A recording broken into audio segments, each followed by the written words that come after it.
Hello, welcome to all of you. मैं चेतन सिंह आप सभी का अपने यूट्यूब चैनल एडवर्बर पर स्वागत करता हूं। आज हम लोग टेंथ फिजिक्स में पढ़ेंगे कि लेंसों के लिए जो उसकी चिन्ह परिपाटी होती है उसको हम कैसे सीखते हैं और लेंसों के सूत्र पर आधारित प्रश्नों को जानेंगे और लेंस का क्या उपयोग होता है, लेंस की क्षमता, इस पर आज हम लोग चर्चा करेंगे। तो लेंसों के लिए लेंसों के लिए चिन्ह परिपाटी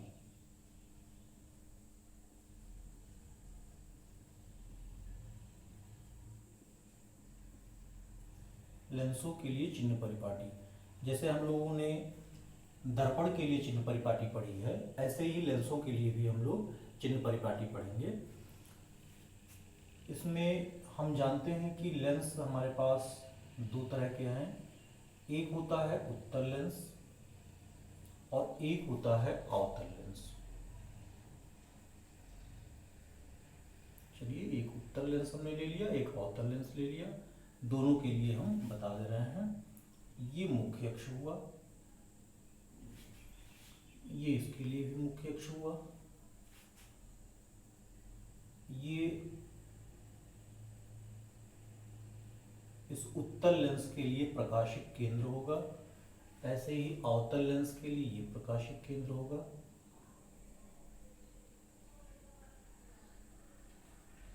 प्रकाश की जो किरण आपतित होगी लेंस पर, उसकी दिशा हम ये मानते हैं बाएं से दाएं। बाएं से दाएं की तरफ लेंस पर प्रकाश के आपतित होने की दिशा होगी। ये है प्रकाश की दिशा। प्रकाश इस दिशा में आपतित होगी, ये हम ले लेते हैं प्रकाश की दिशा।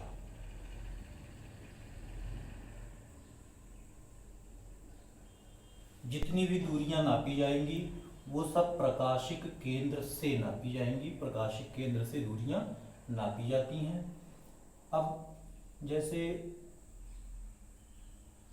ये बिंदु, ये मान लेते हैं इसका मुख्य फोकस बिंदु है या द्वितीय फोकस है, ये इसका प्रथम फोकस है F1। यहाँ कोई भी वस्तु है, ये ऑब्जेक्ट है, ये वस्तु है। मान लेते हैं इसका प्रतिबिंब ये यहाँ बन रहा है। इसी तरह से यहाँ भी देख लेते हैं कि ये इसका द्वितीय फोकस होगा, ये इसका F1 प्रथम फोकस बिंदु होगा। यहाँ कोई भी वस्तु है, इस ऑब्जेक्ट का इमेज, ये आई हम ले लेते हैं यहाँ इमेज। ऐसे इसका जो प्रतिबिंब बन रहा है वो मान लेते हैं कि इस बिंदु पर इसका प्रतिबिंब बन रहा है, ये इमेज हो गया। तो क्या कैसे धनात्मक होगा, क्या ऋणात्मक होगा, इसको हम यही सीख लेते हैं। जैसे प्रकाश इस दिशा से आपतित हो रही है, बाएं से दाएं प्रकाश आपतित हो रही है, हम प्रकाशिक केंद्र से दूरियां नापना शुरू करते हैं।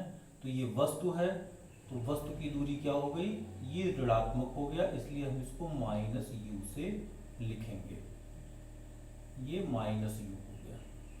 ऐसे यहाँ भी आप देखेंगे ये वस्तु है, तो वस्तु ये प्रकाशिक केंद्र से हम नापेंगे, प्रकाशिक केंद्र से प्रकाश के चलने की दिशा, प्रकाश इस दिशा में आ रही है, प्रकाश के चलने की विपरीत दिशा में हम नापेंगे, ये -u हो गया, ये वस्तु की दूरी हो गई। अब प्रतिबिंब देखिए, अगर प्रतिबिंब ये इस लेंस के दूसरी ओर बन रहा है और प्रकाश इसी दिशा में आपतित हो रही है, तो यहाँ से ही हम दूरी नापेंगे। प्रकाश के चलने की दिशा में ये दूरी नापी जा रही है, इसलिए प्रतिबिंब क्या होगा, धनात्मक होगा। इसके लिए धनात्मक हुआ।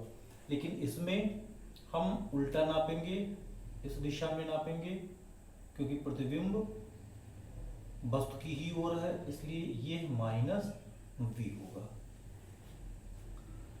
अब देखिए इसका ये मुख्य फोकस बिंदु हुआ, इसलिए ये जो फोकस दूरी होगी प्रकाश के चलने की दिशा में है, तो ये आपका धनात्मक होगा, जिसे हम लोग F2 या F से प्रदर्शित करते हैं ये। जबकि आपका जो प्रथम फोकस होगा, प्रथम फोकस दूरी ये ऋणात्मक होगी। प्रथम फोकस दूरी उत्तल लेंस की ऋणात्मक होती है, लेकिन मुख्य फोकस दूरी उत्तल लेंस की ये धनात्मक होती है। तो इसीलिए हम कहेंगे कि उत्तल लेंस की फोकस दूरी, उत्तल लेंस की फोकस दूरी, यहाँ फोकस दूरी का अभिप्राय द्वितीयक फोकस दूरी या मुख्य फोकस दूरी से होता है। तो उत्तल लेंस की फोकस दूरी क्या होता है, ये धनात्मक होता है, पॉजिटिव होता है। अच्छा, यहाँ देखते हैं, यहाँ इसका प्रथम फोकस ये F1 है, तो प्रथम फोकस दूरी इसका धनात्मक होगा और द्वितीयक फोकस दूरी ये ऋणात्मक होगा। इसे हम माइनस F से व्यक्त करते हैं या माइनस F2 से आप व्यक्त करिए, और ये जो फोकस दूरी होगी ये आपकी धनात्मक होगी, ये F1 होगी। तो प्रथम फोकस दूरी अवतल लेंस के लिए ये धनात्मक, और मुख्य फोकस दूरी या द्वितीय फोकस दूरी ये ऋणात्मक। तो उत्तल लेंस की फोकस दूरी ये धनात्मक, और अवतल लेंस की फोकस दूरी, अवतल लेंस की फोकस दूरी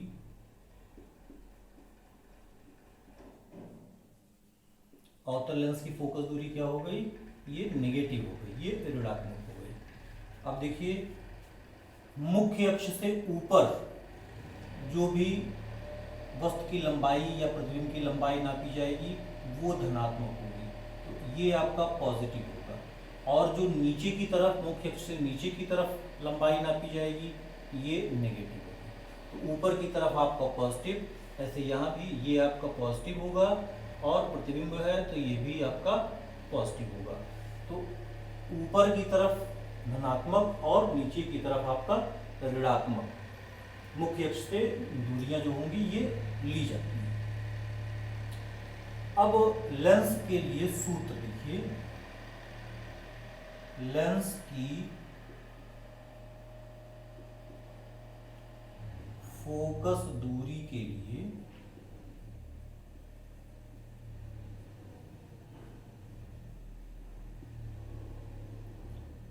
सूत्र, लेंस की फोकस दूरी के लिए सूत्र, सिर्फ आपको यहाँ सूत्र ही जानना है, निगमन आपको 12 में जानना होगा।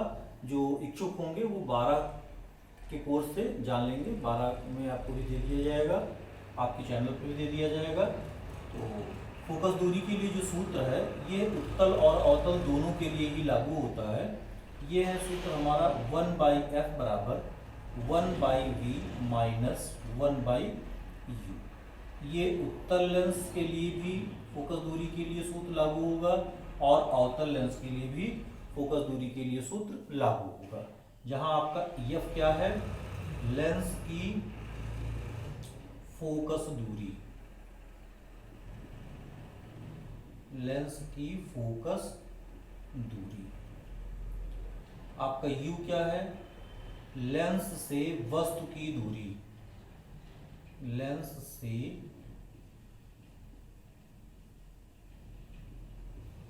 वस्तु की दूरी। और V क्या है, ये है आपका लेंस से प्रतिबिंब की दूरी।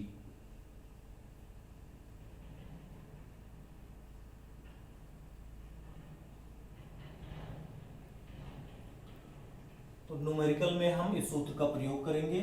ये हम ध्यान रखेंगे कि उत्तल लेंस के लिए हम फोकस दूरी धनात्मक लेंगे और अवतल लेंस के लिए फोकस दूरी ऋणात्मक लेंगे। वस्तु की दूरी लेंस से ये हमेशा ऋणात्मक लेंगे, और प्रतिबिंब ये चिन्ह के अनुसार लेंगे। ये धनात्मक है तो धनात्मक, और यदि ऋणात्मक है तो ऋणात्मक।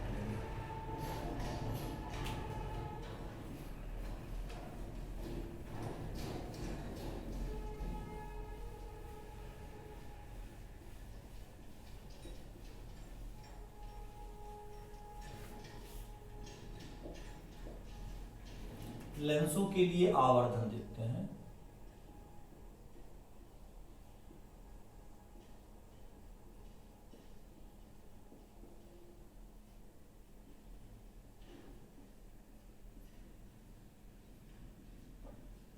आवर्धन क्या होता है या आवर्धन क्षमता क्या होती है?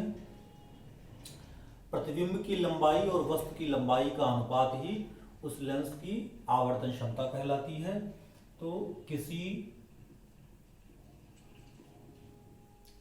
लेंस द्वारा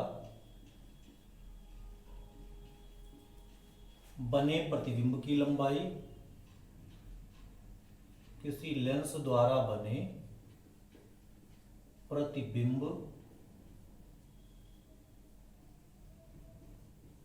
की लंबाई तथा वस्तु की लंबाई के अनुपात को, वस्तु की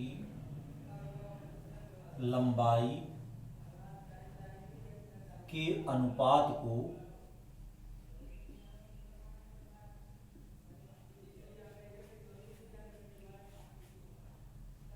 चाहे आवर्धन कहिए या रेखीय आवर्धन कहिए, रेखीय आवर्धन कहते हैं।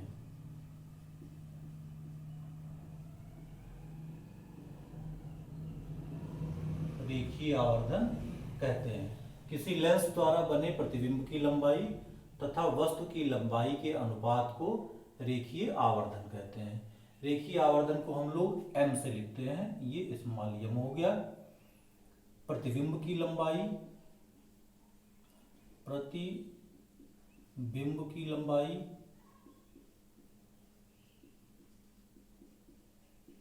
और बटा वस्तु की लंबाई।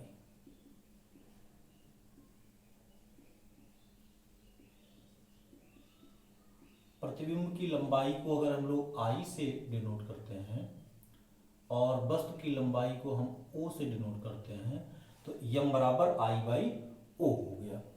और इसको हम इस तरह से भी लिख सकते हैं, m बराबर I/O और यही बराबर V/U, जहां V प्रतिबिंब की लंबाई हो गई, V हो गया प्रतिबिंब की दूरी लेंस से और U हो गया वस्तु की दूरी ये लेंस से। ये चिन्ह के अनुसार हम लिख लेंगे। तो इस तरह से हमारा आवर्धन हो गया।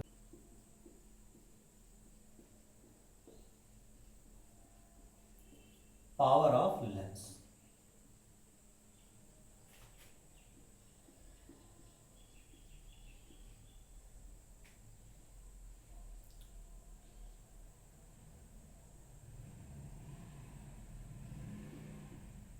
पावर ऑफ लेंस क्या होता है? लेंस की फोकस दूरी के व्युत्क्रम को लेंस की क्षमता कहते हैं, जबकि फोकस दूरी किसमें, मीटर में नापी गई हो। तो बहुत आसान सा है ये। लेंस की फोकस दूरी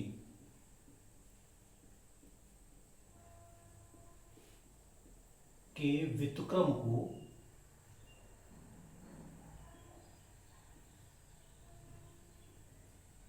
लेंस की फोकस दूरी के व्युत्क्रम को लेंस की क्षमता कहते हैं। लेंस की क्षमता कहते हैं, जबकि फोकस दूरी मीटर में मापी गई हो, मीटर में मापी गई हो।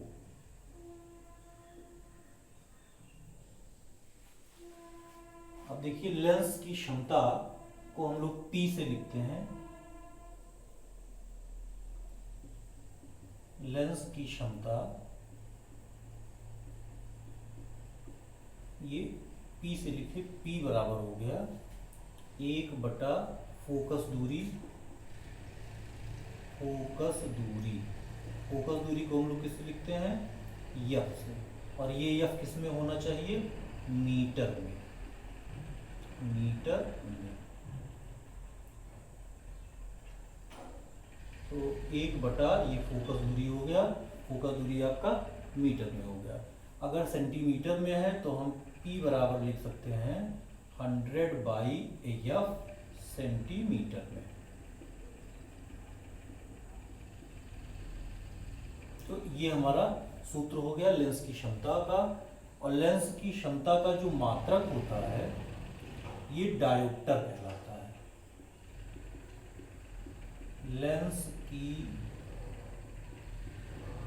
क्षमता का मात्रक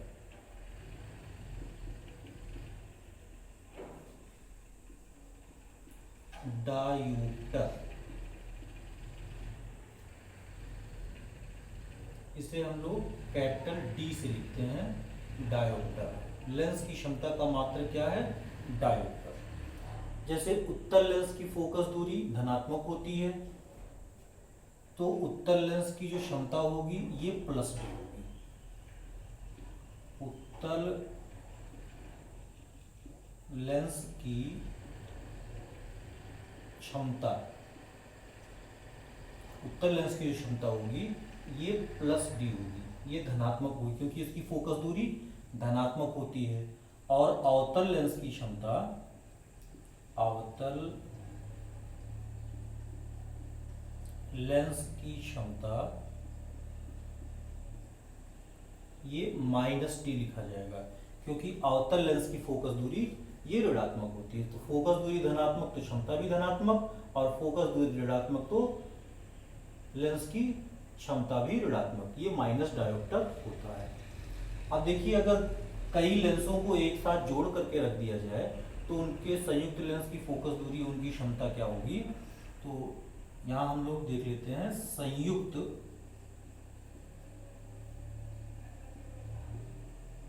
लेंस की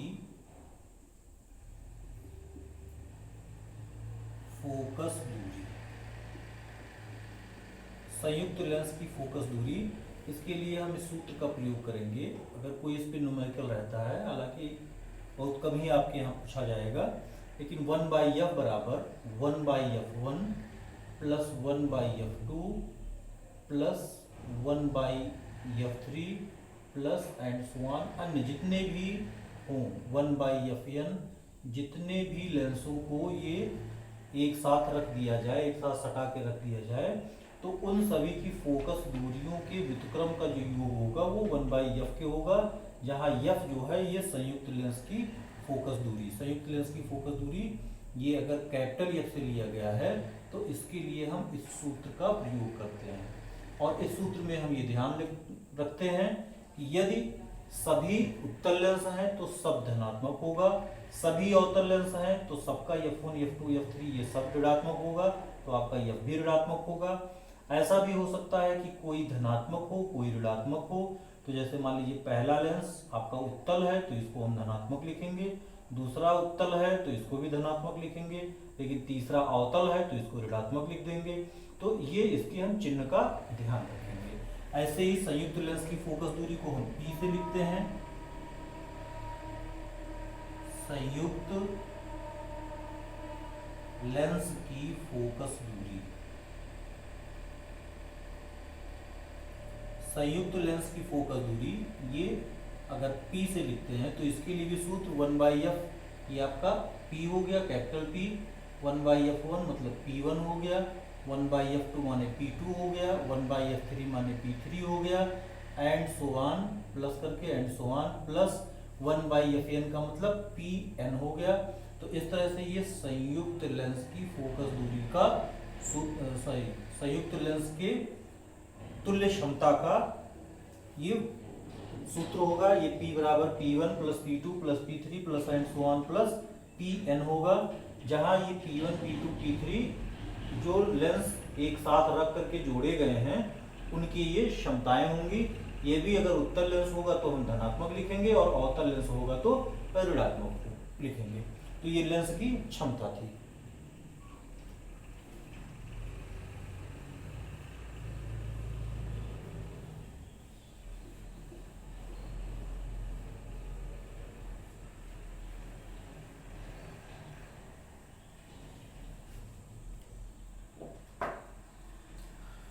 आइए देखते हैं उत्तल लेंस, उत्तल लेंस, अवतल लेंस,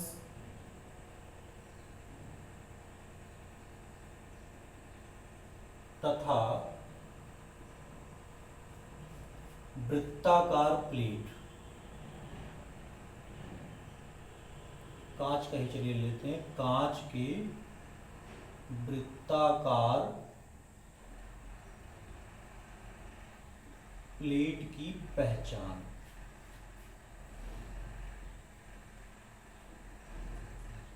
अगर हम लोग को तीन प्रकार का कोई एक उत्तल लेंस, एक अवतल लेंस और एक कांच का एक वृत्ताकार प्लेट दे दिया जाए, तो हमें ये ज्ञात करना हो कि कौन इसमें उत्तल है, कौन इसमें अवतल है, ये हम कैसे पहचान करेंगे। आइए ये हम लोग सीखते हैं। तो पहला तो है प्रतिबिंब देखकर, प्रतिबिंब देखकर। प्रतिबिंब देखकर कैसे? जो आपका किताब है, इस किताब पर लेंसों के या कांच के इन टुकड़ों को रखिए, वृत्ताकार प्लेटों को रखिए। जैसे यहाँ जो भी कुछ लिखा हुआ है XYZ, इस पे आप लेंस को रखिए और लेंस को रखने के बाद इसको ऊपर उठाइए। यदि अक्षर बड़े दिखाई देते हैं, क्या है, पुस्तक पर रख करके और उठाने पर पहला हुआ कि यदि अक्षर कैसे दिखाई देते हैं, बड़े दिखाई देते हैं, बड़े दिखाई देते हैं। यदि अक्षर बड़े दिखाई देते हैं, आप ऐसे लेंस रखे हैं, इसको ऊपर उठा रहे हैं, तो अक्षर आपके बड़े दिखाई दे रहे हैं, तो वो लेंस कैसा होगा? वो लेंस उत्तल लेंस होगा, उत्तल लेंस। अगर अक्षर आपको बड़े दिखाई दे रहे हैं। और यदि अक्षर आपको छोटे दिखाई देते हैं, यदि अक्षर ये छोटे दिखाई देते हैं,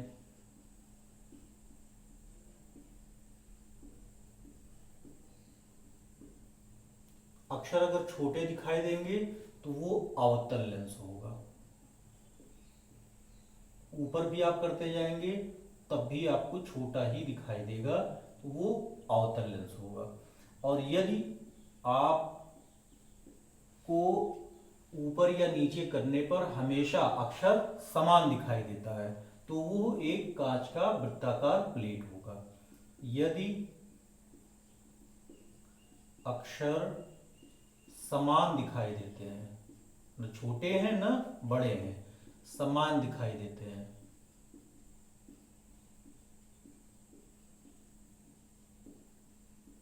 तो समान दिखाई देने से क्या होगा? वो वृत्ताकार प्लेट होगा।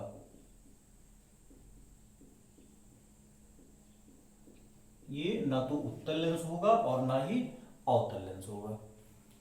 दूसरा तरीका है कि हम ये तो बिना छुए आप देख सकते, आपसे अगर कंडीशन ये कह दिया जाए कि आपको छूना नहीं है, ठीक है, दूर से ही आपको बता देना है, तो भाई आप प्रतिबिंब इस तरह से देख करके और बता सकते हैं, प्रतिबिंब देख करके बताया जा सकता है। और दूसरी स्थिति है कि स्पर्श करके, स्पर्श करके, तो ये परिभाषा में ही आपको बता दिया गया है। पहला क्या था? अगर किनारे लेंस पतला है और बीच में मोटा है, किनारे पतला तथा बीच में मोटा,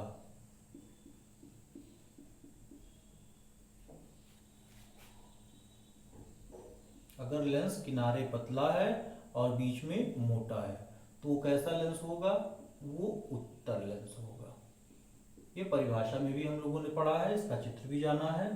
तो किनारे पतला होता है और बीच में मोटा होता है। और इसी का विपरीत कर दीजिए, किनारे अगर मोटा है, किनारे मोटा तथा बीच में पतला,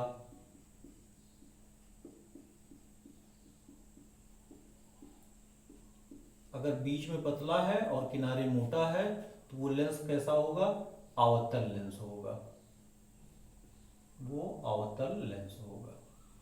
और देखते हैं कि ना तो वो किनारे मोटा या पतला हो, ना बीच में ही मोटा या पतला हो। अगर समान है, यदि मोटाई समान है, बीच में और किनारे दोनों तरफ की मोटाई अगर समान है तो वो क्या होगा? वृत्ताकार प्लेट होगा, वृत्ताकार ये प्लेट होगा।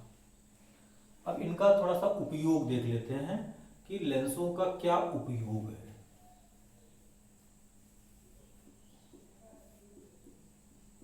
लेंसों का उपयोग, तो इस लेंसों के उपयोग में पहले देखते हैं उत्तल लेंस का उपयोग। उत्तल लेंस का उपयोग।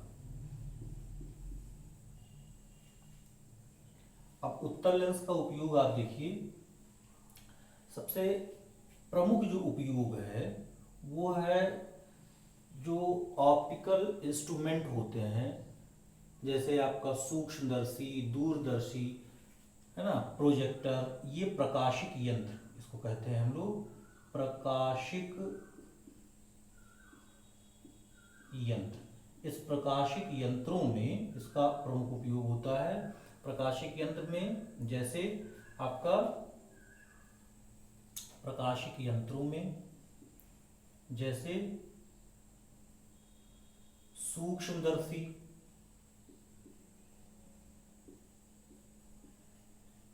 दूरदर्शी, प्रोजेक्टर,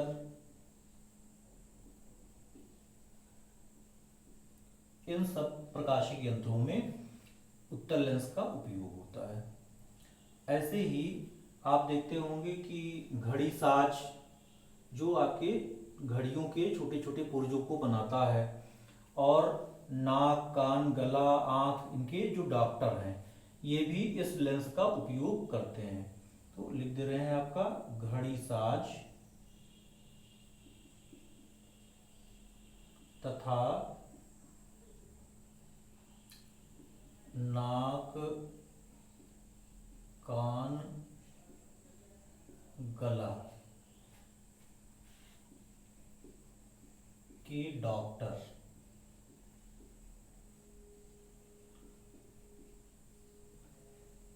ये इस घड़ी साज जो है ये छोटे कलपुर्जों को घड़ी के देखने के लिए इस उत्तल लेंस का उपयोग करता है, और नाक, कान, गला के जो डॉक्टर हैं वो चेकअप के लिए इस उत्तल लेंस का उपयोग करते हैं। इसका प्रमुख उपयोग है ये। ऐसे देखिए हमारे आंख में दूरदृष्टि दोष हो जाता है, ये हम आगे बढ़ेंगे। तो दूरदृष्टि दोष के निवारण के लिए उत्तल लेंस का उपयोग होता है। दूर दृष्टि दोष निवारण में, दूरदृष्टि दोष निवारण में भी उत्तल लेंस का उपयोग होता है। अब आइए हम लोग देख लेते हैं अवतल लेंस का क्या उपयोग है।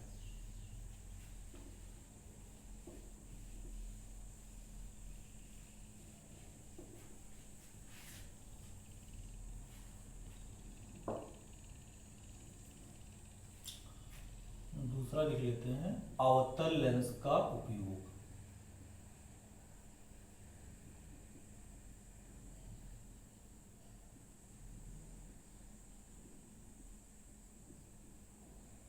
अब ऐसे ही अवतल लेंस का क्या उपयोग है? जो गैलीलियो का दूरदर्शी है, उस गैलीलियो के दूरदर्शी में अवतल लेंस का उपयोग किया गया था। तो पहला आपका ये हम लिख सकते हैं गैलीलियो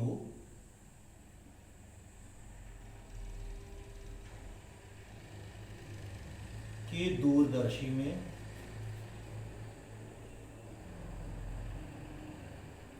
गैलीलियो के दूरदर्शी में अवतल लेंसों का उपयोग किया गया था।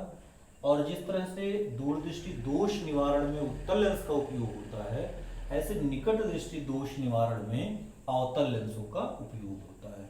तो ये निकट दृष्टि दोष निवारण में, निकट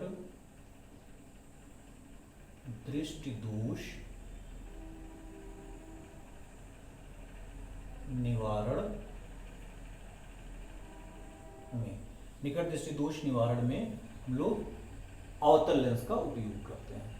तो ये था आपका लेंसों का उपयोग। अब अगली वीडियो में हम लोग इस पर जो सूत्र हम लोगों ने जाना है, जैसे 1/f बराबर 1/v माइनस 1/u, ये फोकस दूरी के लिए सूत्र, इस पर न्यूमेरिकल करेंगे। m बराबर I/o और ये बराबर v/u, इस पर न्यूमेरिकल करेंगे। और लेंस की क्षमता के लिए हमने P बराबर 1/f, जहाँ f ये मीटर में है। तो इन सूत्रों पर आधारित हम अगले वीडियो में आपको न्यूमेरिकल देंगे और उसको हल करके किस तरह से प्रश्नों को हल किया जाएगा ये बताएंगे।